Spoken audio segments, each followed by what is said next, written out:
Hey everyone, welcome to Judging for the Win. I'm Dave, and this is my daily ruling. Today's question was suggested by a viewer. Thanks to GD Iridium for this one. Amy controls Conspicuous Snoop, and the top card of her library is Skirk Prospector. Since Conspicuous Snoop has Skirk Prospector's mana ability, can Amy sacrifice Conspicuous Snoop in order to generate the red mana she needs to cast Skirk Prospector? Alright, so the answer to this question is no. Unfortunately, this trick does not work. To see why, we'll take a look at the steps of casting a spell.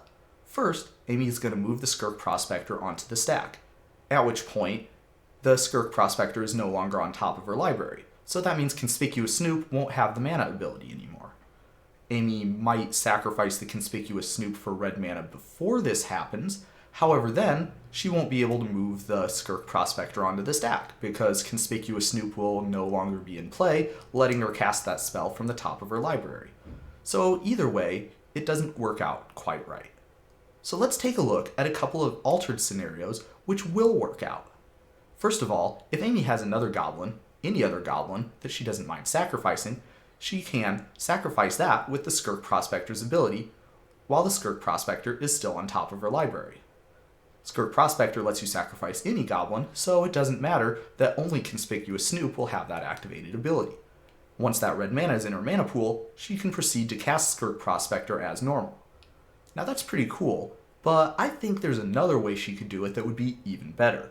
Let's say that Amy also has another Skirk Prospector that's already on the battlefield. What would we do then? Well, if this is the case, then it's possible to move Skirk Prospector from the top of Amy's library onto the stack, and then determine how much mana it would cost to cast it, red, and then sacrifice a goblin, any goblin, including Conspicuous Snoop, to generate that mana. At this point, Amy won't have any ability that lets her begin to cast that Skirk Prospector from the top of her library, however, it's already done its job. So I feel like this is pretty much how the goblins would probably do things if there were real goblins out there trying to cast a Skirk Prospector from the top of their library. And that's all I have for you today. How did you do? Join me again tomorrow for another daily ruling, but until then, I hope you have a great day.